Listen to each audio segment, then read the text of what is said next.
Jackson. I'm the Drama Life Prison Wife.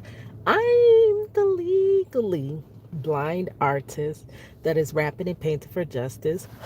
Hoping, girl, because you got to hold your breath for justice. To see justice for all face to blink. Yes, hiss ya, girl, can lack. Anyways, guys, I'm coming through today, December the 3rd, 2025. Girl, I was supposed to finish telling you the story time about our 4-day visit with Mr. Marcello for Thanksgiving weekend is the one time a year they get 4 visits back to back to back to back. Is that 3? And to back. 4. They get 4 visits. Well, I'll finish that story time a little later. Girl, I extended at work. You know, we work to live and live to work. Hustle hard until it hurts. Work your fingers down to the bone. And once you pay your bills, ain't got nothing to come home with. Hey, once you pay your bills, ain't got nothing to come home with. Once you pay your bills, ain't got nothing to come home with. Here's your girl Cadillac. But anyways, I'm getting off of work late. I extended. Girl, you know your girl don't never do that. I don't never, you know not to ask me to extend. But I did it. I did it because I'm struggling, girl. Y'all know my Kia was just stolen and I'm struggling, right? Barely making ends meet. Ends ain't close to me, not even barely, right? So I had to stay, girl. I need the money. Oh, I hate that I'm in this position because y'all know I'm not the one. I never work a minute longer than I have to. You know, I'm a creative, I'm an artist, and I would rather have this phone in my face, girl, than be on anybody's clock. But right now, I gotta try to catch up, right? Because this channel ain't jumping off, ain't going too much of nowhere. So, anyways, we were supposed to be finishing. I was supposed to finish up day 2 of visitation story time, and then I was gonna go into day 3 or 4. Girl, I'm not even nowhere near on schedule. I got like 3 wrongful conviction stories I haven't even covered yet. Like my queue is full. I told you if we covered wrongful convictions every single day, we could never cover them all. But I got 3 that are fresh, that I'm just learning about. And so far, I've covered over 33, including my husband, who's been wrongfully incarcerated for the last 23, about to be 24 years. Girl, if you count county jail, it's been 24 years, girl. But having done that, the story time, so I'm kind of all over the place. So at this point, videos get out when they get out because girl, it's hard to balance work life. I'm a grandmama, so grandmama like, because I know when I hit that door, them 2 babies, they gonna be attacking me. They like, mama. And trying to keep up with content, girl, I can't do all of that, girl.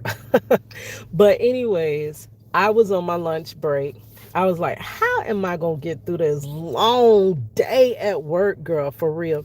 And the first part of work was not busy at all. It was slow and grueling. Like, how could I get through a 9-hour day? So I took my little lunch. And when I got on lunch, it was about 3 p.m. I seen a post and it about made me cry. It was a post about there was a daddy daughter dance in the prison. Girl, if you have been following me longer, like some people, I don't know if y'all just came to my channel or whatever, but in 2020, girl, I just knew I was finna break this story of my husband's wrongful conviction, get him home, girl. Sorry. But I had went to school for graphic design, and I was sharing with y'all my book, Daddy Daughter Dance, that me and my daughter, hold on one second. Me and my daughter were working on together because my daughter has that story where in elementary And the story was kind of based on that. In elementary, she came home one day. Girl, that's loud. That was loud. For real. That's my little Bible app. But why is it's real loud, girl? But she was saying, Mom, I want to go to the daddy daughter dance. All my friends are going. All my friends are going. And she said, but I can't go because I don't have a dad. And I felt so bad. And she was like, well, they either have stepfathers, they either have their real fathers. And I was like, but you got your grandfather, which my dad wouldn't even came to daddy daughter dance with me. So we did. We did up in age. I think 2022, we all attended a daddy daughter dance that the radio station Star 94.5 had. Me, my father, and my no, she couldn't even go then. My daughter couldn't go to the daddy daughter dance with my dad accompanying her that they had because she had to work, girl. So yeah, she never got to go to a daddy daughter dance. She was so like sad. She's like, all my friends have either stepfathers, they have fathers, they have somebody. Like, I didn't date like that. I didn't have men in my daughter's life. I was with my husband. We've been together from the first day of his wrongful conviction in April of 2002. We're still together in December the 3rd, 2025. So I did not have men around my daughter. So there was nobody to step in. She didn't have an uncle. She didn't have nobody. Nobody that could step in and accompany her to that dance. So she felt like she could not go because she was lacking something and she couldn't understand why nobody else was in that position. Why is it only her? Just why am I the one without a father? Now, not knowing, and now this is why I advocate. Prison wives feel so alone on this journey, I'm telling you. But think about the children of prisoners. All growing up, my daughter didn't know another soul whose father was incarcerated. So she went through a thing. She went through a thing. How can you talk to somebody when they don't understand your situation? And people clearly don't understand this situation. Just reading the okay, let me put a pin there and tell you really quickly. So, Angola prison had a daddy daughter dance. And I was freaking out. I'm like, oh my gosh, that is so beautiful. Like, I it made me want to cry because I'm telling you, they don't do, there's no family program, there's nothing. They don't want you to stand by your family. This is designed to destroy allegedly your family. So they don't want us to be those roses that grow through the concrete. They don't want us to overcome this situation. You meant this to break our families. But there are people that stay together. That's why we're prison wives, because we don't just up and leave our husband because they're incarcerated. See, people have this judgmental view, this one sided view that you're in prison, you're a bad person. They don't want to hear at all. They plug their ears. There are so many innocent people. Do you know what the word innocent mean? Because clearly anybody that watches my videos clearly don't know what innocent mean, because they will come right back and tell you that, you know, they shouldn't have never did what they did. I feel sorry for you, girl, but he shouldn't. And I'm like, does innocent not register? That means he committed no crime. It's allegedly our system that will rather incarcerate and convict an innocent person just so they can close a case. That means guilty parties stay out on the street and innocent people are incarcerated. That's why your street is no better than the prison. Y'all can, it's almost like I want to shake y'all to make y'all, or smack y'all to make y'all understand this. So when I asked for reform, when I asked for freedom for my innocent husband, people, I don't know. I don't know. It's so aggravating. So as I was reading some of the comments, because before I can leave, I seen that introverted rock star already covered this topic. I was like, wow, I was going to get home and cover this topic. And I love his commentary because he looks at it from a different way. But I read all the comments, and it was a lot of judgmental comments. Like it looks like they're pimping their daughters out.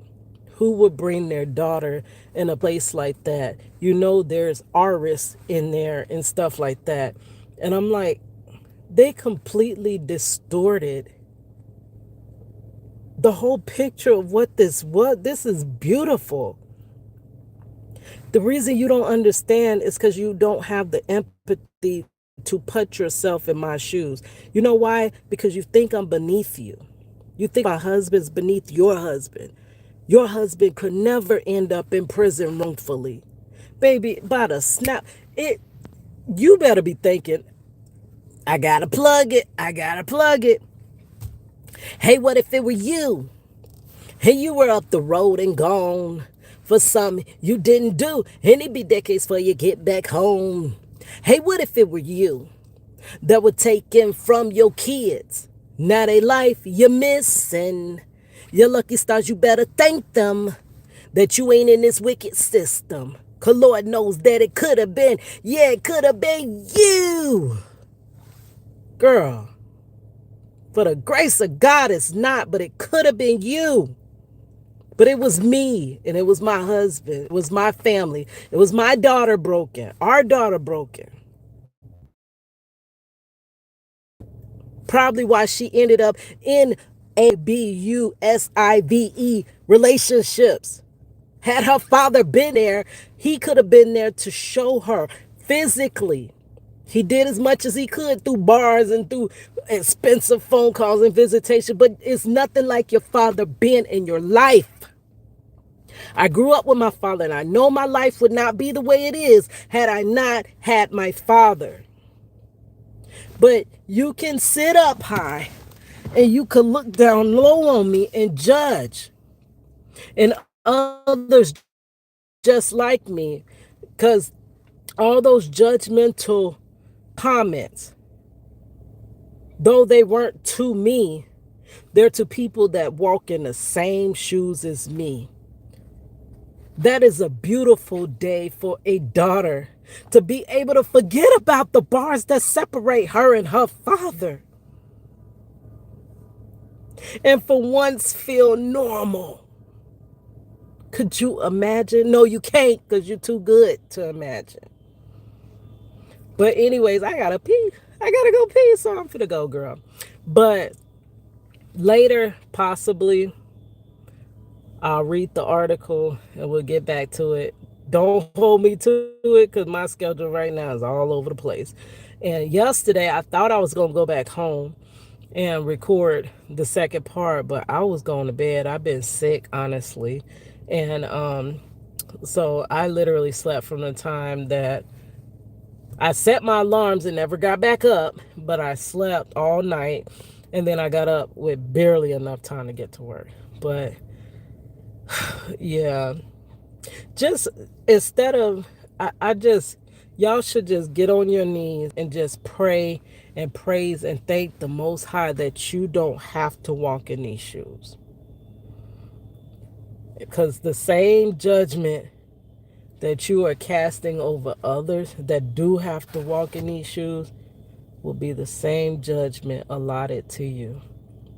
And don't ever get accused of nothing, because you think you're going to stand a chance in this alleged justice system because you're so pure and innocent and could never, I would never, and all that bullcrap. Girl, it's like you caught in a deer in headlights when you do go down that road, when you standing on, and you're the one on that bent in the defendant chair. You're the one there. You're the one that know you didn't do none of what they say you did. And you're the one that's coming up against this monster allegedly of a system.